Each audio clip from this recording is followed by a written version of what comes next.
നേരത്തെ പറഞ്ഞതുപോലെ തന്നെ ഏറ്റവും പ്രധാനമായി പരിശോധിക്കുന്നത് വയനാട്ടിലെ സാഹചര്യം ഇപ്പോൾ എന്താണ് എന്നതാണ്. നിരോധനാജ്ഞ പുൽപ്പള്ളിയിൽ തുടരുന്ന പശ്ചാത്തലമുണ്ട്. കഴിഞ്ഞ ദിവസമുണ്ടായ സംഘർഷങ്ങളെ തുടർന്നാണ് ജില്ലാ ഭരണകൂടം അവിടെ നിരോധനാജ്ഞ പ്രഖ്യാപിച്ചിട്ടുള്ളത്.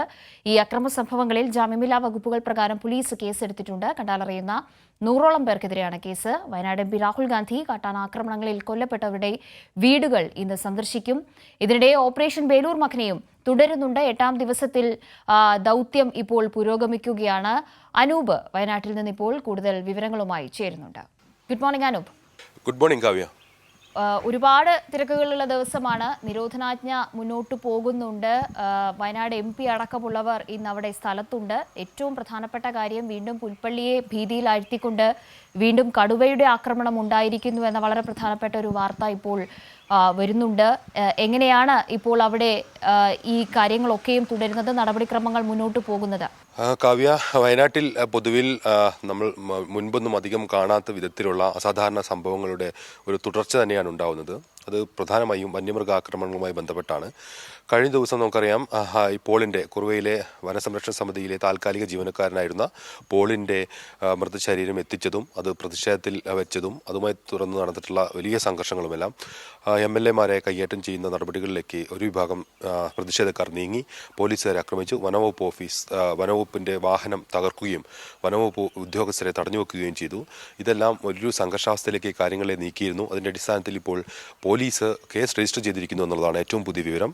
അതുമായി ബന്ധപ്പെട്ട് FIR തയ്യാറാക്കിയിരിക്കുന്നു. കണ്ടാലറിയുന്ന 3 പേരും അതോടൊപ്പം കണ്ടാലറിയുന്ന അല്ലെങ്കിൽ പോലീസിന് തെളിവുകളിലുള്ള 3 പേരും കണ്ടാലറിയുന്ന 100ഓളം പേർക്കെതിരെയുമാണ് ഈ കേസ് രജിസ്റ്റർ ചെയ്തിരിക്കുന്നത്. ജാമ്യമില്ലാത്ത വകുപ്പുകൾ പ്രകാരമാണ് കേസ്. വനംവകുപ്പിൻ്റെ പരാതിയുണ്ട്, അതോടൊപ്പം പോലീസുകാരുടെ പരാതിയുണ്ട്. സ്വമേധയുള്ള പരാതിയുടെ കൂടി അടിസ്ഥാനത്തിലാണ് ഈ കേസുകൾ രജിസ്റ്റർ ചെയ്തിരിക്കുന്നത്. വകുപ്പുകൾ 283, 143, 147, 149. ഇത് മനഃപൂർവ്വം സംഘടിക്കൽ, അക്രമ ഉദ്ദേശത്തോടുകൂടി വനപാലകരെയും അവരുടെ പോലീസിൻ്റെയും കൃത്യനിർവഹണം തടസ്സപ്പെടുത്തൽ തുടങ്ങിയ ഒട്ടേറെ വകുപ്പുകൾ ചേർത്താണ് ഈ കേസ് രജിസ്റ്റർ ചെയ്തിരിക്കുന്നത്. ഏതായാലും അതിൽ പോലീസ് നടപടി വരുന്നു എന്നുള്ളതാണ്. അത് അത്രത്തോളം ഗൗരവമുള്ളൊരു സംഭവം കൂടിയായിരുന്നു. കാര്യം MLA-മാരെ ഉൾപ്പെടെ കുപ്പി കൊണ്ടും കസേര വലിച്ചെറിഞ്ഞുമെല്ലാം ആക്രമിക്കുന്ന രീതിയിലേക്ക് വരെ ആ സംഘർഷം നിലതെറ്റിപ്പോയിരുന്നു. ആദ്യം സമാധാനപരമായിരുന്നു ആ സമരം. ആ സമരത്തിൽ ഉന്നയിച്ച ആവശ്യങ്ങളെല്ലാം അനുഭാവപൂർവ്വം ജില്ലാ കളക്ടറുടെ നേതൃത്വത്തിൽ ADM ഉൾപ്പെടെ പങ്കെടുത്ത യോഗത്തിൽ ഫോറസ്റ്റ് ഓഫീസർ എല്ലാവരും ജനപ്രതിനിധികളും സർവകക്ഷി നേതാക്കളും എല്ലാം പങ്കെടുത്ത യോഗത്തിൽ വെച്ചെടുത്ത തീരുമാനം പോലും അട്ടിമറിക്കുന്ന വിധത്തിൽ, അല്ലെങ്കിൽ അത് തുടർന്നുണ്ടായിട്ടുള്ള അനുഭാവപൂർണ്ണമായിട്ടുള്ള തീരുമാനങ്ങൾ പോലും വന്ന ആ സാഹചര്യത്തിലും ഈ രീതിയിലുള്ള പ്രതിഷേധങ്ങൾ ആ മേഖലയിൽ വലിയ രീതിയിലുണ്ടായി, ആക്രമണ സംഭവങ്ങളുണ്ടായി. അതിനാണ് ഏതായാലും കേസ് രജിസ്റ്റർ ചെയ്തിരിക്കുന്നത്. പുൽപ്പള്ളിയിൽ വന്യമൃഗ ആക്രമണങ്ങൾ തുടരുന്നു എന്ന് വേണം തന്നെ പറയാം. നമുക്കറിയാം, കഴിഞ്ഞ ദിവസം ഒരു ബൈക്ക് യാത്രികൻ കടുവയുടെ മുന്നിൽപ്പെട്ടു. അതെല്ലാം ഈ സ്ഥലത്തിന് തൊട്ട് സമീപത്താണ്. പിന്നീട് ഇപ്പോൾ അതിനുശേഷം പുലർച്ചയോടുകൂടി ആശ്രമം കൊല്ലിയിൽ കടുവയുടെ ആക്രമണത്തിൽ ഒരു പശുക്കിടാവ് കൊല്ലപ്പെട്ട സാഹചര്യമുണ്ടായി. ഏതായാലും അത്തരത്തിലുള്ളൊരു വലിയ വന്യമൃഗ ആക്രമണങ്ങളുടെ പരമ്പര തന്നെ ഈ പുൽപ്പള്ളിയിലും അതോടൊപ്പം വനയോര മേഖലകളിലുമെല്ലാം ഉണ്ടാവുന്നു എന്നുള്ളതാണ്.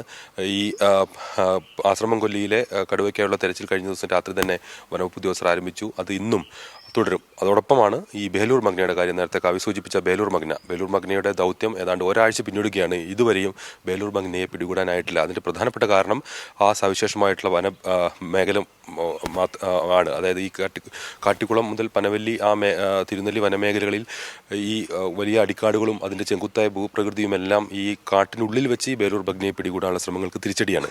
അത് ഒരുപക്ഷെ അസാധ്യവുമാണ്. അതുകൊണ്ട് തന്നെ ഈ ആനയെ വനയോര മേഖലയിലേക്ക് എത്തിച്ച് മയക്കുടി വയ്ക്കാനുള്ളൊരു തീരുമാനമാണ് വനവകുപ്പ് ആദ്യം മുതൽ സ്വീകരിച്ചത്. എന്നാൽ അതിലേക്ക് എത്താനാവാത്തൊരു സാഹചര്യം വനവകുപ്പിന് മുമ്പിലുണ്ട്.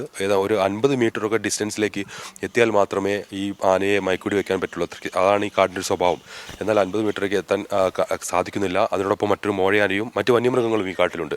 അതുകൊണ്ട് തന്നെ അതെല്ലാം മറികടന്ന് ഈ ആനയെ പിടികൂടുക എന്നുള്ളത് വലിയൊരു ദൗത്യമാണ്. കർണാടകയിൽ 12 ദിവസത്തോളം ഈ ആന കുഴപ്പങ്ങളുണ്ടാക്കിയ ആനയെ 12 ദിവസത്തോളം എടുത്താണ് ദൗത്യസംഘം പിടികൂടിയത്. ഏതായാലും ആ ശ്രമം ബേലൂർ മഗ്ന ഇപ്പോഴും തുടരുന്നു. ഡോക്ടർ അരുൺ സെക്രട്ടറിയുടെ നേതൃത്വത്തിൽ വളരെ സജീവമായിട്ടുള്ള 225 വനപാലകരാണ് ആ മേഖലയിൽ മാത്രം ഈ ദൗത്യത്തിൽ പങ്കെടുക്കുന്നത്. ഏതായാലും കഴിഞ്ഞ ദിവസം മന്ത്രി AK ശശീന്ദ്രൻ ഇക്കാര്യം വ്യക്തമാക്കിയിരുന്നു. ഏത് വിധേനയും അതിനെ പിടികൂടാൻ തന്നെയാണ് തീരുമാനമെന്ന്. ഏതായാലും അതിനുള്ള ശ്രമങ്ങൾ ആവശ്യം നടക്കുന്നു. ഇതിനിടെയാണ് നമുക്കറിയാം, കഴിഞ്ഞ ദിവസങ്ങളിലെല്ലാം രാഹുൽ ഗാന്ധി MPയുടെ അസാന്നിധ്യം വലിയ രീതിയിൽ ചർച്ചയായിരുന്നു. നേരത്തെ തന്നെ ഈ വന്യമൃഗാക്രമണങ്ങളുമായി ബന്ധപ്പെട്ട് രാഹുൽ ഗാന്ധിയുടെ ഇടപെടൽ സംബന്ധിച്ചുള്ള വലിയ ശക്തമായ പ്രതിഷേധവും ആരോപണങ്ങളെല്ലാം ഉണ്ടായിരുന്നു.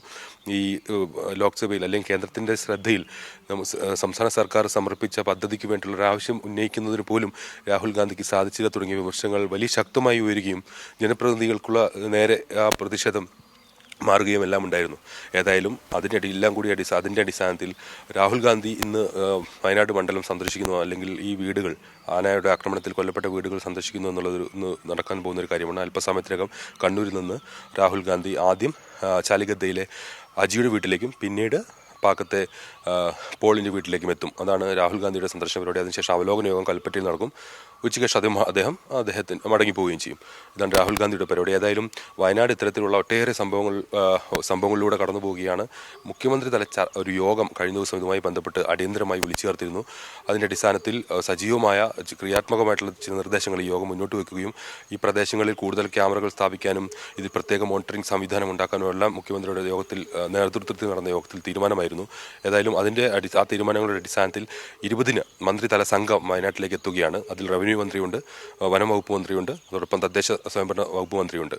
3 മന്ത്രിമാരുടെ സംഘം വയനാട്ടിലെത്തി ഈ സ്ഥിതിഗതികൾ പഠിച്ച് അതുമായി ബന്ധപ്പെട്ട് ഏത് വിധത്തിലാണ് ഈ ഒരു ശാശ്വത പരിഹാരം എന്ന ഒരു വലിയ ലക്ഷ്യത്തിലേക്ക് എത്തിപ്പെടാനുള്ള മാർഗ്ഗങ്ങൾ സ്വീകരിക്കേണ്ടതെന്ന് സംബന്ധിച്ച് ചർച്ച ചെയ്യും.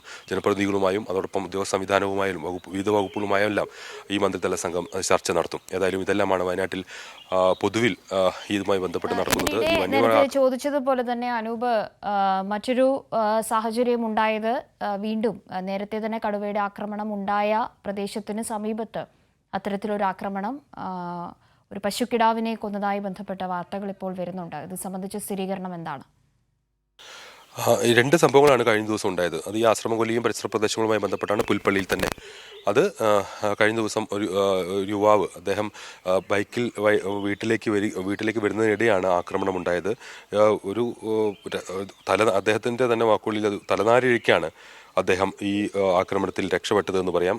പെട്ടെന്ന് തന്നെ ഒപ്പമുള്ളവർ അദ്ദേഹത്തെ ആശുപത്രിയിലേക്ക് എത്തിക്കുന്ന സാഹചര്യമെല്ലാം ഉണ്ടായി. അദ്ദേഹം പെട്ടെന്ന് ആശുപത്രിയിൽ എത്തിച്ചത്, അല്ലെങ്കിൽ അതുമായി ബന്ധപ്പെട്ട ഒരു അസ്വസ്ഥത പെട്ടെന്ന് അദ്ദേഹത്തിനുണ്ടായിരുന്നു. പെട്ടെന്ന് അദ്ദേഹം ഭയന്ന് പിന്തിരിഞ്ഞോടുകയും മറ്റും ഉണ്ടായി. ആ ഒരു പെട്ടെന്നുണ്ടായിട്ടുള്ള ആ ഒരു ഇതിലാണ് അദ്ദേഹത്തിന് പരിക്കേറ്റത്. ഏതായാലും അദ്ദേഹത്തിന് പരിക്ക് ഗുരുതരമല്ല. അദ്ദേഹത്തിനെ കഴിഞ്ഞ ദിവസം ആശുപത്രിയിൽ പ്രവേശിച്ചു. അദ്ദേഹത്തെ ആശുപത്രിയിൽ നിന്ന് പിന്നീട് വിടുകയും ചെയ്തു. പിന്നീട് ഉണ്ടായിട്ടുള്ളത് ഈ ആശ്രമംകൊല്ലിയിലുള്ള ആക്രമണ സംഭവമാണ്. അവിടെ കാലങ്ങളായിട്ട് ഏതാനും മാസങ്ങളായിട്ട് ഈ കടുവയുടെ ശല്യമുണ്ട്. കടുവ നാട്ടുകാർ കാണുകയും വനംവകുപ്പ് ഉദ്യോഗസ്ഥരെത്തുകയും പരിശോധന നടത്തുകയും എല്ലാം ഒരു സംഭവമുണ്ട്. ഇപ്പോൾ അതിന് തൊട്ട് സമീപത്താണ് ഈ സുരഭിക്കവല എന്ന് പറയുന്ന സ്ഥലം. ഈ സുരഭിക്കവലയിലെല്ലാം വലിയ രീതിയിൽ കടുവാക്രമണങ്ങൾ നിലനിൽക്കുന്ന ഒരു സ്ഥലമാണ്. അവിടുത്തെ കടുവയെ മയക്കുവെടി വെച്ച് പിടികൂടാൻ കഴിഞ്ഞ ദിവസം ചീഫ് ഫോറസ്റ്റ് കൺസർവേറ്റർ ഉത്തരവിടുകയും എല്ലാം ഉണ്ടായിരുന്നു. ഏതായാലും അതുമായിട്ട് ബന്ധപ്പെട്ടുള്ള നടപടികൾ പുരോഗമിക്കുന്നതിനിടെയാണ് ഈ ആശ്രമംകൊല്ലിയിൽ വീണ്ടും കടുവയുടെ ആക്രമണം. ഇന്ന് പുലർച്ചെ 12:00-12:30 കൂടിയിട്ടാണ് ആ സംഭവം നടക്കുന്നത്. അവിടെ ഈ പശുകിടാവിനെ കടുവ ആക്രമിച്ച് കൊല്ലുകയായിരുന്നു. ഏതായാലും ഇതുമായി ബന്ധപ്പെട്ട് ചില പ്രതിഷേധങ്ങൾ അവിടെ രൂപപ്പെട്ടിട്ടുണ്ട് എന്ന് വേണം നമുക്ക് മനസ്സിലാക്കാൻ. ഏതായാലും അല്പസമയത്തിനകം അതിൻ്റെ വിവരങ്ങൾ നമുക്ക് ലഭിക്കും. നിരോധനാജ്ഞ നിലനിൽക്കുന്ന ഒരു സാഹചര്യമുണ്ട്. അതുകൊണ്ട് തന്നെ പോലീസിൻ്റെയും മറ്റും വലിയൊരു ജാഗ്രതയിലാണ് പ്രദേശം ഇപ്പോൾ പുൽപ്പള്ളി മേഖലയുള്ളത്. സംഘർഷ സാധ്യത കണക്കിലെടുത്താണിത്. കഴിഞ്ഞ ദിവസത്തെ ഒരു സംഘർഷങ്ങളുടെ തുടർച്ചയായി മറ്റ് ഈ വിധത്തിലുള്ള പ്രതിഷേധങ്ങൾ ഉണ്ടായേക്കുമോ എന്നുള്ളൊരു സാധ്യത കണക്കിലെടുത്താണ് ഏതായാലും പുൽപ്പള്ളിയിൽ 2 ദിവസങ്ങളിലേക്ക് നിരോധനാജ്ഞ പ്രഖ്യാപിച്ചത്. ഈ നിരോധനാജ്ഞ തുടരുകയാണ്. ശരി അനൂപ്.